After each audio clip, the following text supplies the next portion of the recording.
Hello, gentlemen. Happy Wednesday, I believe it is. Today is Wednesday, March 3rd, 2021, and today we're going to be talking a little bit about Inherit the Wind, the play that you guys are supposedly reading right now. Remember, this is the last week before third quarter ends, and it's a good time to get your grades up, because once your third quarter grade is in, it cannot change, right? Your semester grade is the only grade that goes on your transcript, so that's good news. But your third quarter grade cannot change. It gets combined with your fourth quarter grade, and then that's what your semester grade is, plus finals. Okay, so let's go ahead and begin with a little quiz that you guys already took, hopefully. And now we're going to get to talk about Inherit the Wind. So let's review a little bit. For Inherit the Wind, we are setting the scene in the 1920s, right? So we talked a little bit on Monday about the historical context. We talked about how evolution is kind of on the forefront of everyone's mind. People are talking about evolution and how it relates to the Bible. And in particular, in the South, it's definitely ruffling some feathers, I would say. We have people who are questioning whether we should, read the Bible totally literally or whether we should read it, spiritually. And part of the point of me, at least, having you guys read this play is that we should use both faith and reason in terms of bettering our faith. Okay, so when you read the Bible, the church teaches us to read it spiritually and literally. Okay, so we should read it with historical context in mind. We should read it with the intent of the author in mind. And we should also take into account the fact that, there's a lot of translations of the Bible.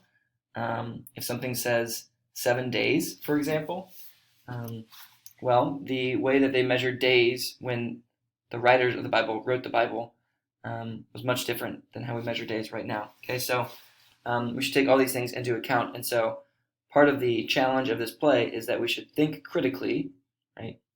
We should use our faith as a resource, and we should use our reason as a resource. And if we use those things together, we can arrive at a successful conclusion of God's purpose in our life. Okay, so that's the historical background, right? The 1920s, this is a hot issue. We've got this guy who teaches evolution in Tennessee, and he is called out for it, and he is in jail, and there's somebody coming to prosecute him. And it's a big deal in the 1920s. People didn't really have much to do, so they're going to tune into this court case, and we'll see what happens. All right, so let's talk about the actual play. Okay, Act 1, Scene 1, we've got a lot of stuff going on. We've got a lot of different characters. It's kind of hard to follow who's saying what. All right, but hopefully you'll notice some important characters start to stick out. Howard and Melinda are not important characters. It's a little boy and a little girl at the beginning of the play, and this little boy, Howard, he's playing with a worm, and he holds it up to this little girl, Melinda, and he says, "You used to be one of these," and little Melinda's like, "Oh my gosh, oh, that's so gross, you're a heathen, you're a pagan." Okay, so it kind of sets the context early on that, there is this debate going on in the country of who's right and who's wrong, and that kind of stuff. So then we jump to one of our actual main characters, and her name is Rachel Brown. Right, and who is she visiting in the courthouse? She is visiting the main subject of all this craze, and his name is Bert Cates.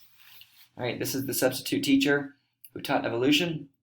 He is in jail, and Rachel is talking to Mr. Meeker, the jail attendant, right? And she says, "Can I go talk to Bert?" And he says, "Sure, I don't care. I won't tell anybody."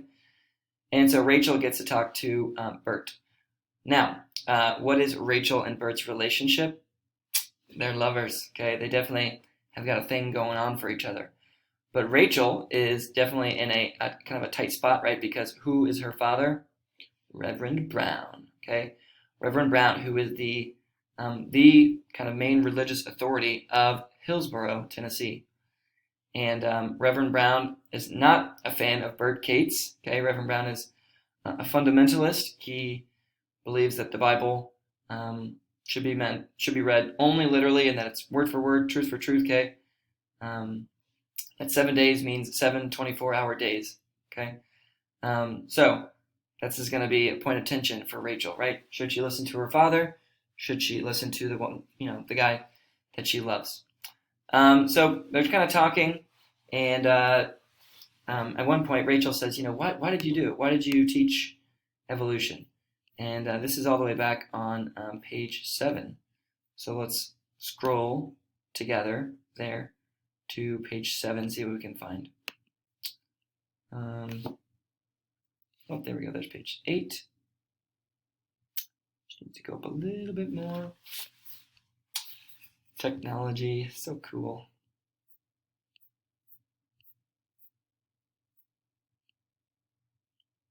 Let's see. There's page 8.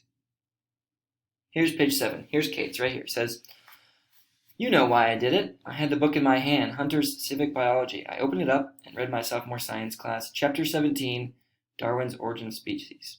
All it says is that man wasn't just stuck here like a geranium in a flower pot. That living comes from a long miracle. It didn't just happen in 7 days." So you can tell right from the beginning that Bert, right, he feels almost even a moral obligation to teach what he believes is the truth. And he says he even calls it a miracle. So it's not like this guy, Bert Cates, is some kind of, anti-religious, science-only, kind of cynical guy. He is a religious person as well. He feels conflicted in his heart as well. So right from the beginning, I think that Bert establishes himself as a pretty logical person. And he might be one of the only few logical people, actually, that we meet in this play. There's a couple other people who we'll meet later on, but Bert's a logical guy. He feels a moral obligation. He feels a logical obligation. And so he's trying to do the best he can. Now, there's a person coming to town who is going to be prosecuting Bert Cates, and his name is Matthew Harrison Brady. Here's a picture of him right here. Okay, what are some of our first impressions of Matthew Harrison Brady? Well, when he arrives to town, there's all this hubbub, there's all this commotion about him arriving to town. The town is very excited to see Matthew Harrison Brady arriving in town because he is the guy who sticks up for the common people. And this is a guy who was the vice president at one point. He ran for president 3 times and failed 3 times, but he's very influential in the public sphere, kind of a working man's champion, and he's pretty old school, and he's a charming guy. He's confident. He's very showy, he's not afraid to speak his mind, and a lot of people kind of gravitate towards him to speak for old school stuff, And when he arrives to town, okay, he asks, who is the religious authority of this town? And that's Reverend Brown. So we see from the beginning, Reverend Brown, he's kind of the guy who runs things around town. A lot of people are asking him questions. What should we do with this? What should we do with that? And Reverend Brown even has, you could say, more authority than the mayor himself, right? Reverend Brown is running the show to kind of set things up for Matthew Harrison Brady's arrival. He's got all these banners. People in town are really excited. They're asking him all sorts of questions. And one guy who is not excited to see Matthew Harrison Brady arrive is E.K. Hornbeck. E.K. Hornbeck. Okay. E.K. Hornbeck is a reporter from Baltimore. He works for the Baltimore Herald. And E.K. Hornbeck is, as you can see, kind of maybe the type of guy you might want to punch in the face. He's very confident, very snarky, very demeaning, very cynical. He kind of goes around and just makes fun of people who are old school. And maybe, he is probably a lot smarter than these people in Hillsborough. But just because you're smarter than somebody doesn't mean you need to make fun of another person, right? A lot of people in Hillsborough have just been born and raised, believing one thing, and E.K. Hornbeck believes another thing.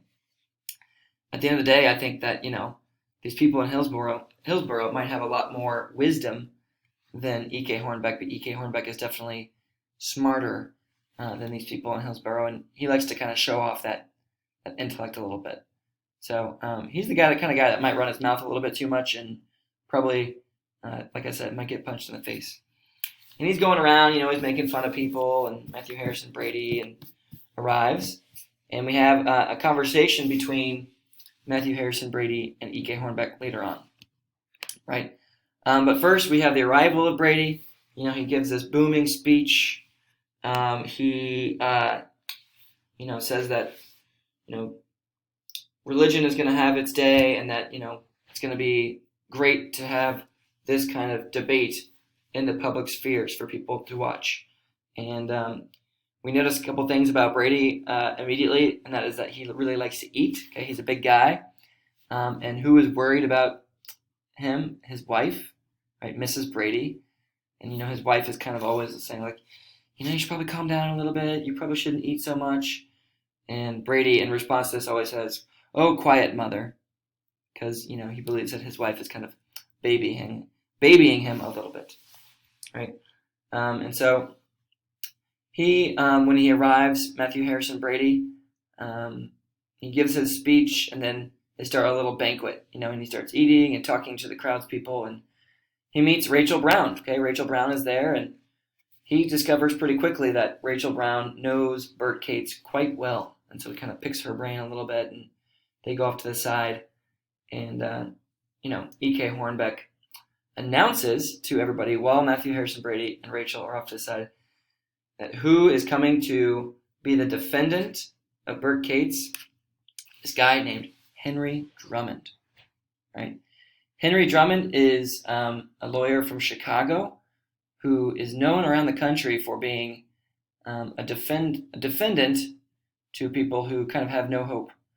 And you got a lot of different reputations, but one of them is the fact that he's never really putting the person who committed the crime up to the test. He's actually putting the law up to the test. And he has a knack for really convincing the jury that maybe they really don't know what's going on, right? So he's really good with these mind games.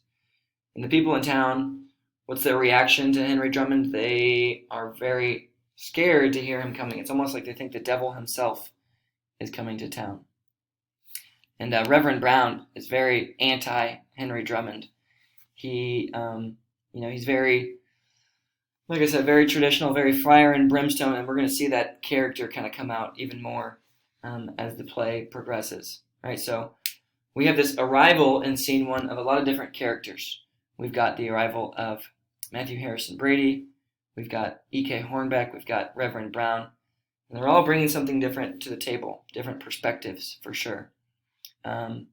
So that's scene 1. We don't have enough time to really cover scene 2 today, but make sure you guys are correctly answering the Edpuzzle questions.